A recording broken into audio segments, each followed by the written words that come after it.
사무엘상 17장 기록을 보면 사울 왕과 그 군인들이 블레셋과의 전쟁한 역사가 기록이 되어 있죠. 이스라엘을 공격해왔던 블레셋 군인들은 골짜기 하나를 사이에 두고 이스라엘과 대치하고 있었는데, 신장이 그의 3m나 되는 거인 골리앗이 쩌렁쩌렁한 소리로 이스라엘을 위협하고 있었습니다. 사울과 그 군인들은 골리앗의 위세에 눌려서 감히 나서질 못하고 두려워 떨고 있었습니다. 전쟁은 싸우고자 하는 용기, 또 사기가 매우 중요합니다. 그러나 사울과 이스라엘 군인들의 사기는 땅에 떨어질 대로 떨어지고 있었습니다. 골리앗 장군을 대적하여 나설 이스라엘의 용사는 아무도 나타나지 않았습니다. 골리앗은 더욱 큰 소리로 이스라엘 군대를 모욕을 했습니다. 사무엘상 17장 10절에 이렇게 기록이 되어 있습니다.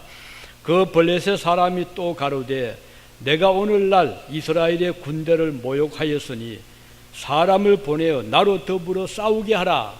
이 골리앗의 장담이었습니다. 그러나 이 말에 맞서서 나가 싸울 이스라엘의 어떤 군인도 없었고 용사도 한 사람도 없었습니다. 감히 나타나지 못했습니다. 그들은 놀라고 두려워할 뿐이었습니다. 이때 나타났던 사람은 다윗이었습니다. 그는 아버지 심부름을 받아서 전쟁터에 있는 형들에게 먹을 곡식과 떡덩이 몇 개를 전달하기 위해서 전쟁터를 찾아왔습니다. 그 다윗이 골리앗의 외치는 소리를 들었죠. 이스라엘 편에서 아무도 나서지 못하는 모습도 보았습니다. 싸우러 나서기는 고사하고 도망가기에 바쁜 이스라엘 군인들을 목격을 합니다. 마음이 답답했던 사울왕은 이스라엘 군인들에게 큰 소리로 현상금을 내걸었습니다. 누구든지 저 블레셋 사람과 싸워 죽여서 이스라엘의 치욕을 막아주는 사람에게는 많은 재물을 하사하겠다. 그리고 그 사람을 내 사위로 삼겠다라고 공포를 했습니다. 그렇지만 아무도 나서질 못하죠. 이런 이스라엘의 지리멸렬한 모습을 목격한 다윗은 대단히 의분이 일어났습니다. 그는 이렇게 말합니다. 이 할례 없는 블레셋 사람이 누구간데 사실은 하나님의 군대를 모욕하겠느냐. 26절에 이렇게 말씀했죠. 다윗은 그 이방 장수 골리앗이 함부로 고함을 치면서 하나님의 군대를 모욕하는 그 말을 참을 수가 없었습니다. 비록 자기는 훈련받은 군인은 아니었지만 자기라도 나서서 막아야 하겠다고 생각을 합니다. 이것을 본 맏형 엘리압은 다윗에게 화를 내면서 나무랍니다. 너는 들에서 양이나 칠 것이지 내 할 일도 하지 아니하고 이곳에 왔느냐. 너는 어서 집으로 돌아가라. 이 형은 동생을 염려해서 이렇게 나무랍니다. 그러나 다윗은 도저히 이 광경을 목격한 이상 그냥 돌아설 수가 없었습니다. 그는 사울왕을 만납니다. 그리고 그 자신이 나가서 저 골리앗과 일전을 벌이겠다고 자원을 합니다. 전쟁에 많은 경험을 했던 사울왕은 어린 다윗에게 이렇게 권합니다. 내가 가서 저 블레셋 사람과 싸우기에 능하지 못하리니 너는 소년이요 저 골리앗은 어릴 때부터 용사이다. 그러니 너와는 상대가 안 되니 나서지 말아라. 이렇게 사울이 다윗을 말립니다. 그러나 다윗이 이렇게 대답합니다. 주의 종이 사자와 곰도 쳤은즉 사실은 하나님의 군대를 모욕한 이 할례 없는 블레셋 사람이리이까 그가 그 짐승의 하나와 같이 되리이다. 또 가로되 여호와께서 나를 사자의 발톱과 곰의 발톱에서 건져내셨은즉 나를 이 블레셋 사람의 손에서도 건져내시리이다. 그때 사울이 다시 말합니다. 그래, 그렇다면 가라. 여호와께서 너와 함께 계시기를 원하노라. 이것이 사울의 마지막 대답이었습니다. 사울왕을 설득한 일에 성공을 한 다윗은 이제 골리앗과 일대 결전을 전투를 벌이게 됩니다. 그런데 결과는 다윗의 일방적인 승리였습니다. 이 전쟁이 끝난 후에 사울은 개선장군이 되잖아요. 그래서 이제 의기양양하게 군인들을 이끌고 이스라엘로 돌아옵니다. 사울왕과 이스라엘 군인들을 맞이하러 나온 수많은 이스라엘 백성들은 큰 소리로 환영을 하면서 이렇게 말했죠. 사울의 죽인 자는 천천히요 다윗은 만만이로다. 그들의 이 전쟁의 승리는 사울왕 때문이 아니라 나이 어렸지만 용맹스러운 다윗 때문임을 알고 있었습니다. 사울이 죽인 자는 천천히지만 다윗이 죽인 자는 만만이로다. 이 말의 뜻은 블레셋과의 전쟁에서 승리한 공로는 사울이 아니라 다윗이라는 말이죠. 사실 그러나 실제 이 전쟁의 총사령관은 사울이 왕이었잖아요. 따라서 전쟁을 승리로 이끈 공은 사울에게 돌릴 수가 있습니다. 또 사울 자신이 그런 대우를 받기를 원했습니다. 골리앗 장군을 죽이고 블레셋 군인들을 멀리 쫓아내고 돌아오는 이스라엘 군인들과 사울 왕은 영웅의 칭호와 대우를 받아 마땅하다고 생각을 했습니다. 그러나 백성들이 칭송하는 말을 들어볼 때 사울에게는 천천만 돌리고 다윗에게는 10배나 많은 만만을 돌렸잖아요. 사실 이 칭송은 맞는 말입니다. 그렇지만 사울의 기분이 좋은 말은 아니었죠. 만일 다윗이 그 전쟁터에 나가지 않았다면 이스라엘은 비참한 패배를 했을 것입니다. 군인들은 전멸하거나 포로가 되어 잡혀갔을 것이고 나라는 그들의 속국이 되었을 것입니다. 아무리 사울 왕이 독려해도 무용지물이 되었을 것이죠. 전쟁터에서 왕이란 직책은 아무 힘을 발휘하지 못했습니다. 권력도 무용지물이 되고 말았잖아요. 사울왕이 입고 있었던 갑옷도 차고 있던 칼도 사용할 수조차 없었습니다. 다윗이 골리앗과 일전을 벌이게 된 동기는 그 적국 골리앗이 만군의 여호와 하나님의 이름을 모독하는 것을 그는 참을 수가 없었기 때문이었습니다. 골리앗은 하나님을 두려워하지 않았어요. 마치 자기가 하나님보다 강한 것처럼 의시되고 시비를 걸어오는 것을 본 다윗은 하나님의 이름을 위해서라도 나가서 싸워야 되겠다는 사명에 불이 붙었습니다. 우린 이 사건을 통해서 우리 그리스도인들이 살아가는 이 세상은 옛날 다윗 시대처럼 이스라엘과 블레셋이 대치하고 있었던 그 긴박한 순간처럼 오늘 우리 성도가 살아가는 이 세상은 보이지 않는 영적인 전투를 지금 벌이고 있는 것이 바로 이 세상입니다. 사도 바울은 우리 성도가 싸워야 할 대상을 이렇게 말합니다. 에베소서 6장 12절에 보면 우리의 씨름은, 우리의 싸움은 혈과 육에 대한 것이 아니요 정사와 권세와 이 어두움의 세상 주관자들과 하늘에 있는 악한 영들이라 이렇게 말씀했죠. 이 말씀을 보면 우리 그리스도인들 성도들은 이 세상을 살아가면서 끊임없는 영적인 이 투쟁, 싸움을 하며 살아가는 자들이라고 볼 수가 있습니다. 그러면 우리의 대적은 누구죠? 정사와 권세를 가진 자들, 이 세상을 주관하는 자들, 그리고 하늘의 영들, 결국은 바꿔 말하면 보이지 않지만 약한 사탄의 영들이 지금 세상을 이렇게 좌지우지하고 있다는 것입니다. 만일 그리스도인들이 이들과 싸우기 위해서 어떻게 해야 될까요? 우리 성도들은 우리는 지금 싸우고 싶은데 상대는 얼마나 힘이 강한지 또 영물이잖아요. 그래서 우리가 가지고 있는 무기를 가지고 싸우려고 하면 저쪽은 더 강력한 무기를 가지고 있거든요. 그래서 우리가 삼가야 될 것은 여기 사울이 권했듯이 다윗을 보고, 야, 그러면 너 내 갑옷을 입어봐라. 갑옷을 입혀보니 맞지도 않고, 다윗은 소년이고 사울은 어른이었잖아요. 맞질 않습니다. 땅에 끌립니다. 끝자락이. 그리고 차고 있던 칼을 주었는데 칼도 쓸 수가 없어요. 너무 무겁고 힘이 이 다윗이 핸들할 수가 없습니다. 그래서 다윗은 그것들을 다 내려놓잖아요. 갑옷도 벗어놓고 칼도 놓고 나갔잖아요.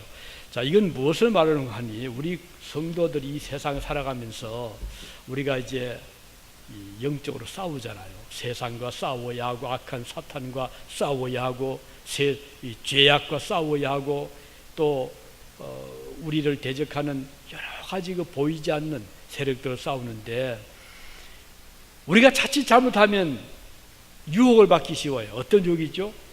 권력을 의지해보자. 그래서 권력을, 백을 의지해보려 하고, 또는 좀 물질, 좀 돈을 가지고 싸워보자, 이렇게도 생각할 수가 있고. 그러나 사탄은요, 우리처럼 육을 가진 자들이 아니기 때문에 그런 거 가지고 우리가 싸울 수가 없어요. 얼마나 간교하고 얼마나 간사한지. 그들은 숨어 있고 우리가 약할 때 그 부분을 공격하기 때문에 우리는 늘 삼가하고 조심을 해야 됩니다. 그들은 아주 강력한 힘을 가지고 있어요.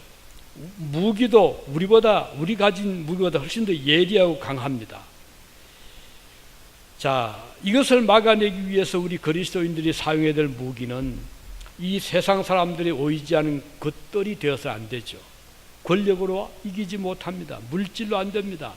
사람들의 힘, 우리 교회가 힘을 아무리 모아도 사탄과 싸우려 하면 우리가 약합니다. 만일 사울이 자기가 데리고 있던 군사 힘을 의지했거나 가지고 있던 창이나 칼을 사용해서 싸웠다면 참패했을 것입니다. 왜냐하면 골리앗은 훨씬 더 힘이 셌거든요. 마찬가지로 우리가 싸우고 있는 이 세상의 악한 영들과의 전쟁에서 우리가 만일 내 힘을 의지해 싸우려고 한다면 우리는 결코 이겨내지를 못합니다. 내 지혜 안 됩니다. 내 능력 가지고 안 됩니다. 그런데 어리석은 사람들은 작은 내 지혜, 능력, 힘, 백, 물질 가지고 싸우려고 해요. 그러나 이렇게 되면 백전백패입니다. 베드로가 그랬잖아요. 선생님, 저는 절대로 주님 배반하지 않을 겁니다. 베드로 용기 백배했어요. 자기가 어떻게 감히 예수님을 배반하겠냐고. 그는 자기를 믿었잖아요. 자기 자신만만했어요. 다른 제자들은 다 물러가더라도 나는 절대로 물러가지 않을 것이다. 그런데 결국 어떻게 됐죠? 자기를 의지하고 자기 의지 과시하고 자기 능력 믿었던 베드로는, 그래서 기도하지 않았던 베드로는, 하나님 힘을 의지하지 않았던 베드로는 무참하게 실패하고 말았습니다. 오늘 우리도 마찬가지입니다.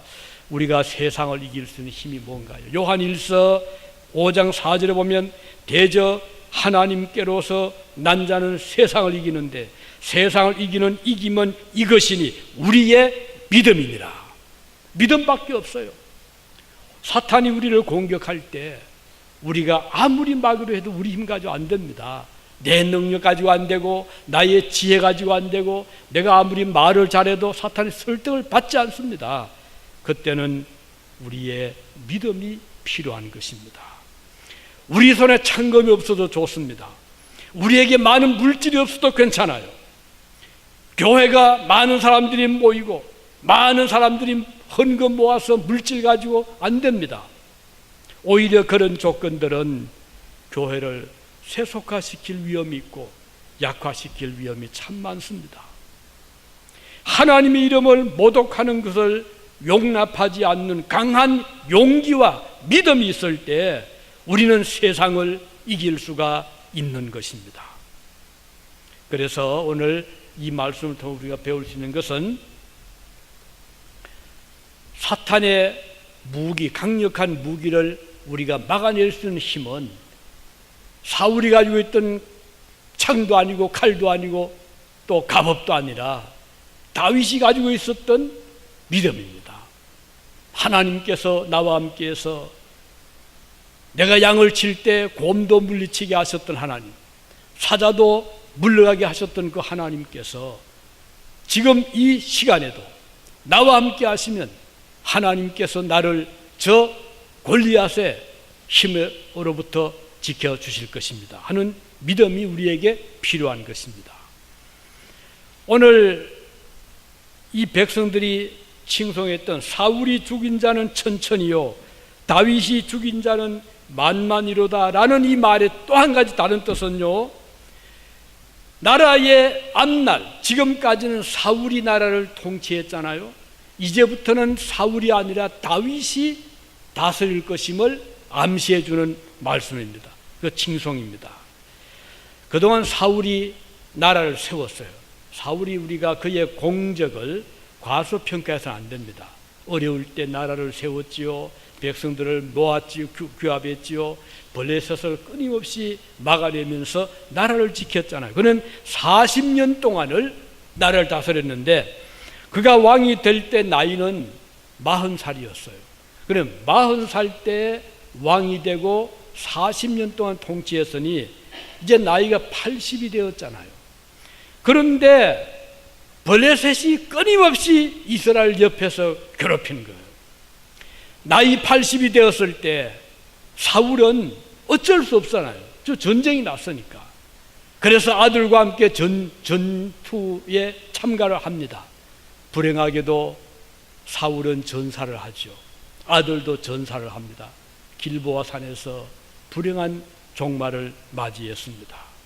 그 왜 이렇게 사울이 그렇게 수고도 많이 하고 나라를 세우고 건국 대통령인데 이런 불행한 종말이 왔을까요? 우리가 전체 성경을 보면 사울이 처음엔 참 잘했어요. 그런데 뒤에 가서 사울은 권력이 강화되었을 때, 나라가 좀 강해졌을 때 하나님을 의지하던 그 믿음에서 점점 후퇴를 하면서 군대를 의지하게 되고 욕심을 버리지 못하고 나아가서 하나님의 말씀을 불순종하는, 하나님의 뜻을 따르지 아니하는 자기 고집을 앞세웠던, 이게 결정적인 잘못이었어요. 그래서 그는 나중에 다윗을 대할 때 경쟁자로 본 거예요. 만일에 사울에게 믿음이 있었다면 하나님께서 내 대를 이어서 저 훌륭한 다윗을 세워주셨구나, 이렇게 볼 수 있었는데 그런 눈이 없었어요. 오히려 다윗을 볼 때 나의 경쟁자다, 저놈을 없애야지, 이렇게 생각을 한 거예요. 얼마나 참 잘못된 생각입니까? 오늘 우리가 하나님 일할 때 누가 열심히 일하거든 그를 칭찬해 주시기 바랍니다. 그를 존경하시기 바랍니다. 경쟁자로 보시지 말기 바랍니다. 이것은 매우 중요한 일이에요. 자, 이렇게 될 때 다윗은 세월이 흘러가면서 나이가 들면서 점점 그 마음이 좁아지고 편협해지고 고집스러워지고 시기 질투로 그를 점점 망가뜨렸지만 다윗은 어떻게 되었나요? 나중에 다윗을 보면 다윗이 이제 왕위를 이어받잖아요. 그런데 다윗을 보면 그도 실수가 많았어요. 다윗도 잘못이 많았고요. 인간의 약함이 많았어요. 오늘 이 세상에 어느 인간, 어떤 성자라도 허물이 없는 사람 있나요? 다 사람이 장점도 있지만 단점이 다 있잖아요. 내가 믿었던 사람에게도 있을 수 있고, 다윗 같은 훌륭한 왕에게도 보면 다윗도 속이기도 하고 충신 우리아를 죽이기도 하고, 다윗에게도 왜 잘못이 없었어요? 하지만 사울과 다윗의 차이는, 사울은 사무엘 선지자가 사울을 찾아와서 왜 당신이 하나님 명령 어기고 저 양과 소들을 저렇게 살려두었습니까? 라고 했을 때 사울이 어떻게 했죠? 그건요, 내가 쓰려고 한 게 아니고 하나님께 제사를 드리기 위해서 그렇게 모아둔 겁니다. 이렇게 변명을 합니다. 거짓말을 합니다. 회개하지 않습니다. 그런데 다윗은 나단 선지자 와서 다윗을 보고 책망을 했잖아요. 왜 당신은 이런 일을 했습니까? 왜 우리아를 죽이고 그 아들을 빼앗았습니까? 할 때 다윗이 그 말에 변명하지 않았어요. 바로 그 말을 듣자 무릎을 꿇고 회개하면서 제가 잘못했습니다. 그는 침상을 적시면서 얼마나 회개했는지 몰라요. 이게 차이입니다. 자, 축복받을 사람은요, 회개하는 사람이에요. 잘못이 없는 사람이 아니라 잘못을 범하지만 그것을 깨닫고 회개할 때 희망이 있는 거예요. 교회도 마찬가지예요. 교회가 천사들의 모임은 아니잖아요. 우리 교인들 중에도 약점이 많고 저도 그렇고 다 그런데 그럴 때 어떻게 되죠? 우리가 서로 용납해주고 격려해주고 회개를 하게 하고 이렇게 고쳐나가면 그 교회 복을 받는 거예요. 그런데 회개할 줄 모르고 그리고 항상 남의 비난만 하고 남의 눈에 티끌만 보고 내 눈에 들보는 보지 못할 때 그 결과는 참 슬픈 거예요. 그래서 이렇게 해서 사울은 종말이 참 불행했잖아요. 그런데 다윗은 어땠나요? 나이 들어서 다윗이 죽을 때 편안하게 참 임종을 합니다. 그리고 다윗이 죽었을 때 그 백성들이 그렇게 애석해하고 슬피 울고 곡하고 다윗을 사모했잖아요. 그 이유는 다윗이 하나님 앞에 겸손했고 회개했고 하나님을 의지했기 때문이에요. 그래서 오늘도 여기 이제 다윗의 이 종말을 보면서 오늘 우리가 살아갈 때 중요한 것은요, 젊은 한때 우리가 뭐 때로는 이제 실수할 수 있고 객기로 갈 수 있지만 세월이 흘러갈 수 이제 내 자신을 돌아볼 수 있어야 됩니다. 우리도 언젠가 주님 부르시면 다 두고 가야 되잖아요. 그래서 이제 40이 되고 50이 되고 차차 올라가면 이제 삶을 아름답게 정리해 나가는, 이제 우리가 주님 앞에 부름받을 때 많은 사람들이 나를 볼 때 참 훌륭한 성도였다. 예, 무덤 앞에 가면 그 비석에 우리 교인들은 주로 앞에 호칭을 성도, 누구누구의 묘라 이렇게 쓰거든요. 참 그 말의 의미가 크잖아요. 성도, 믿는 신자 누구가 여기에 잠들어 있다. 사람들이 그걸 볼 때마다 참 그 마음이 존경스럽잖아요. 참 훌륭한 삶을 산 성도로구나. 이렇게 해서 이제 사울의 한때가 넘어가고 권세가 다윗을 넘어가는데, 사울이 그럼 왜 이렇게 권력을 놓지를 못했습니까? 그 이유는 하나님의 주권적인 뜻을 사울은 받아들이기가 어려웠어요. 우리 성경에 보면 권력은 내가 갖고 싶다고 갖는 게 아니라고 하고 있거든요. 자 보세요. 로마서 13장 1절에 보면 바울은 말하기를 각 사람은 위에 있는 권세들에게 복종하라. 권세는 하나님으로부터 나지 않음이 없나니 모든 권세는 다 하나님께서 정하신 바라 그랬어요. 그럼 이 말은 무슨 말인고 하니, 사울에게 왕권을 주신 분은 누구죠? 하나님이셨어요. 그리고 다윗에게 왕위를 물려주게 하실 분도 하나님이시거든요. 그러면 사울은 그거 끝까지 잡으려고 그렇게 욕심부리지 말고 때가 되면 하나님께서 네 모든 권력을 나보다가 더 젊고 훌륭한 다윗에게 넘길 거다 생각하면 얼마나 다윗이 귀하잖아요. 그런 마음을 가졌다면 사울 여생이 참 아름다웠을 겁니다. 오늘 우리가 하나님의 주권을 인정해야 됩니다. 내 마음대로 안 된다고 그냥 화내고 또 실망하고 절망하지 말고요, 내 뜻대로 안 되지만 하나님의 뜻대로 된다. 하나님의 주권을 인정하시기 바라요.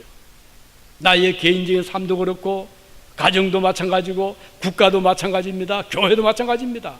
하나님의 주권을 인정하는 교회는 복된 교회예요. 우리 하나님께서 우리 교회를 인도해 주시고 주관해 주시고 이끌어 가신다. 하나님께서 우리 가정을 이끌어 가신다.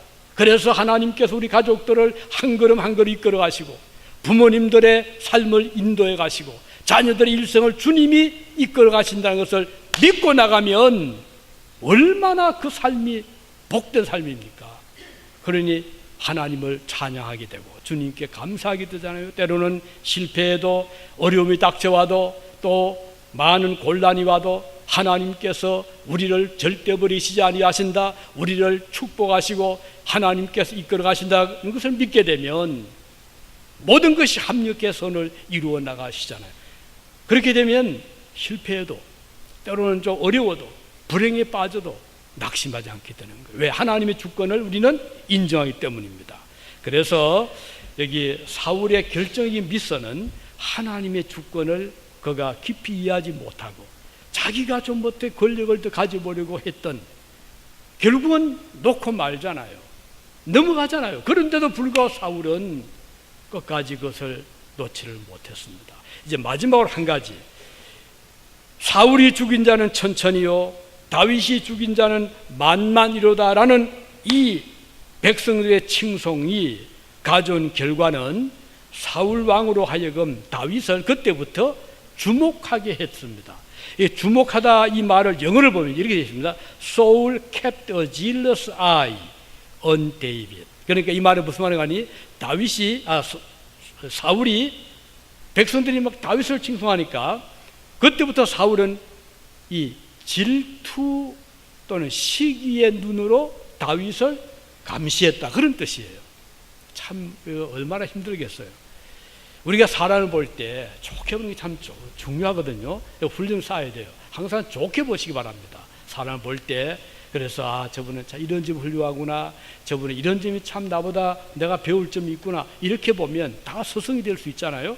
근데 사울은 다윗을 보긴 보는데 감시를 한 거예요.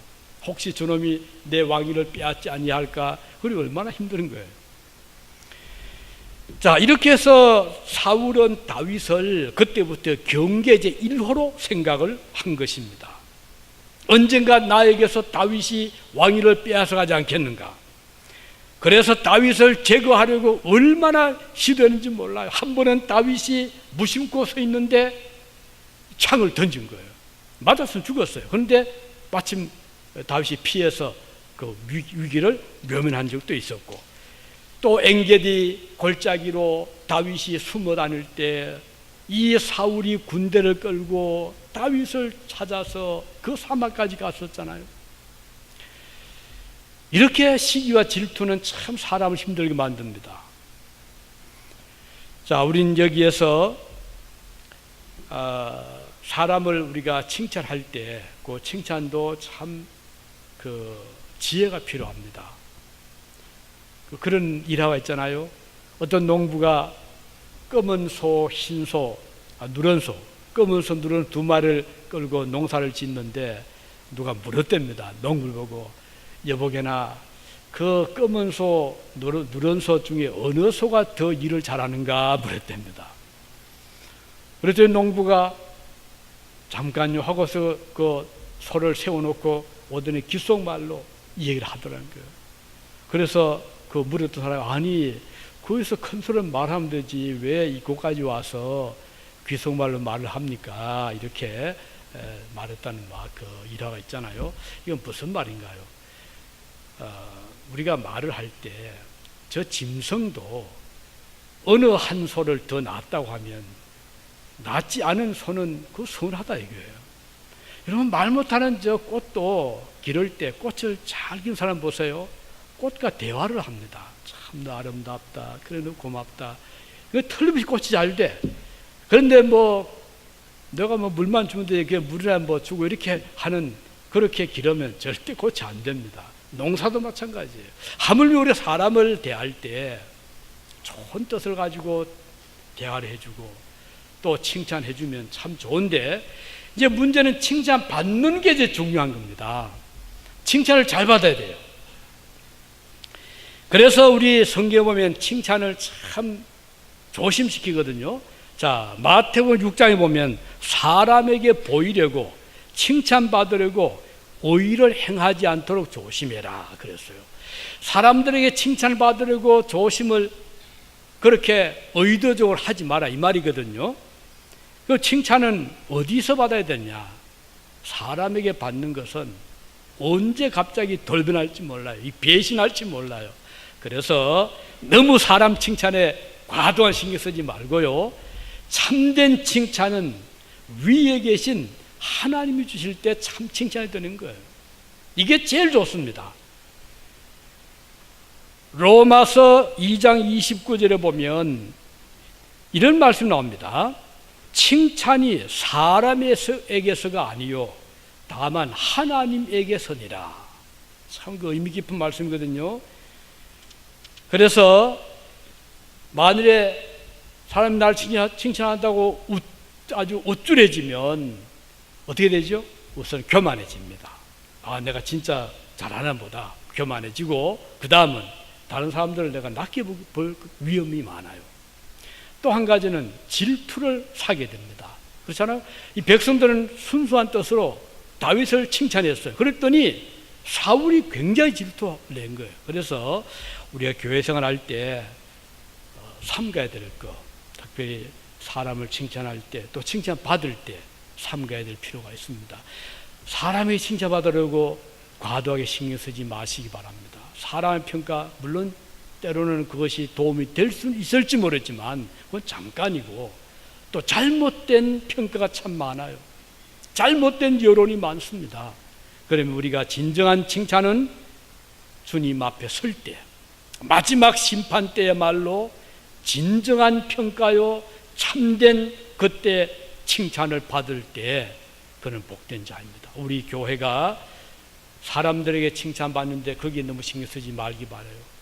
누가 뭐 어떻게 했다, 뭐 누가 나쁘다, 좋다, 그런 말에 너무 흔들리지 마시기 바라요. 우리는 그저 주님께서 우리를 보고 계시니 묵묵하게 사람이 보든 보지 않든 칭찬하든 칭찬하지 않든 거기에 너무 신경 쓰지 말고 맡은 일을 충실하게 나가면 우리 주님께서 그거 다 보고 계시거든요. 그래서 우리 주님은 큰 책을 가지고 있잖아요.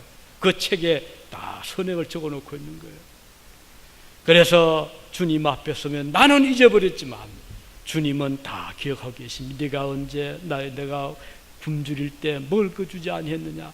내가 목말할 때 넌 나에게 냉수를 주지 아니했느냐? 내가 헐벗을 때 넌 나에게 옷을 주지 아니했느냐? 우린 다 잊어버렸는데 주님 그거 다 기억하고 계시는 거예요. 그럴 때 아니 선생님, 주님 제가 언제 그런 일 했습니까?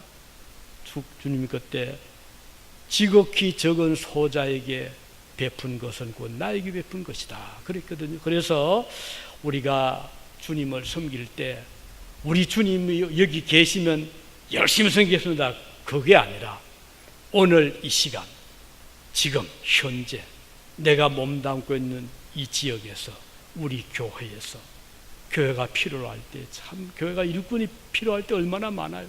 그럴 때 나타나서 그 일을 해내면 주님은 바로 내가 필요할 때는 나타나서 나를 도와주었다. 얼마나 귀한 칭찬이잖아요. 우리가 힘들어할 때 외면하지 아니하고 그때 나서 열심히 일하면 하나님 바로 그것을 귀하게 보시는 거예요. 근데 우리가 사람 칭찬 좀 받을 수 있죠. 뭐 열심히 하면 사람들이 다 칭찬하고 박수 치잖아요.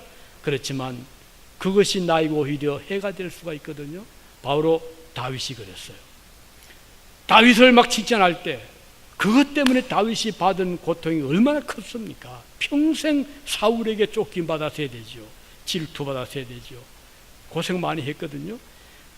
그래서 우리가 너무 사람 칭찬 너무 높게 평가하지 말고 하나님께서 주시는 칭찬이야말로 참 칭찬이다 기억하시고, 오늘 저와 여러분 우리가 사람들 때로는 알아주지 아니해도 사실 뭐 조그만 지역에 누가 알아주겠어요. 어제 우리 찬이 우리 씨 고모 부님 네 분이 잠깐 다녀갔는데 반가워서 그래서 우리 같이 좀 식사하고 가시죠. 마치 어제 토요일에 우리 학생들 찬양 연수하고 해서 그때가 또 점심때 돼 와서 그분들을 이제 우리 친구 안에 모시고 같이 우리 음식을 나누었는데 물었어요. 어느 교회 나가시랬더니 캘리포니아 그 은혜교회 큰 교회잖아요. 그 교회에 나갔는데 이분이 음악 선교를 담당하고 있답니다. 그래서 찬양을 많이 하고 어부의 그 찬양들 뭐 그런 조직을 가지고 하시는데 그 교인이 한 3,000명 된답니다. 그런데 이분이 그래요. 우리 교회가 참 3천 명이 되는데 얼마나 일사불란한지. 거기는 노후가 없답니다. 전 그 말 들으면서 그래서 그게 참 귀한 교회구나. 이렇게 하자면 모든 교회들이 다 그리고 뭐 대개 이민 뭐 한국도 그렇고 이민 교회들이 이 목회자 이제 후임이 들어올 때 굉장히 시험들이 많거든요. 그때 잘못하면 교회가 막 깨집니다. 그런데 그 얘기 하더라고요. 김강신 목사님이 연세가 높아서 은퇴하시는데 목사님이 어느 날 기도하시고 장로님 300명이래. 장로님 300명 장로 앉혀놓고 우리 후임 이분을 모시겠습니다 했더니 한 분의 장로님도 안 됩니다. 한 분이 없어요. 다 그럽시다. 그렇게 은혜롭게 했답니다. 얼마나 이 교회가 그러니 은혜롭겠어요. 온 교회인데 그리고 선교사들을 250명을 보내고 있답니다. 그 한 교회가 전액 부담을 하고. 자, 이걸 보면서 그래, 교회가 크든 적든 문제는 일치 단결해서 니뿔내뿔 하지 말고 내 음성 너무 높이 내지 말고 교회는 내 음성은 최대한 죽여야 돼요. 그 화음을 살려야 됩니다. 전체 교회를 따라가 줘야 돼요. 내 마음에 안 맞더라도 내 뜻을 굽히는, 이거 참 교회 모습이거든요. 그리고 너무 사람 칭찬 거기에 너무 신경 쓰지 마시고 때로는 비난받을 수 있어요. 하지만 주님이 보시잖아요. 그래서 오늘 이 다윗과 사울의 이 두 분의 이 대통령을 보면서, 왕을 보면서 우리에게 주시는 하나님의 귀한 뜻을 잘 새기시기 바랍니다. 기도합시다.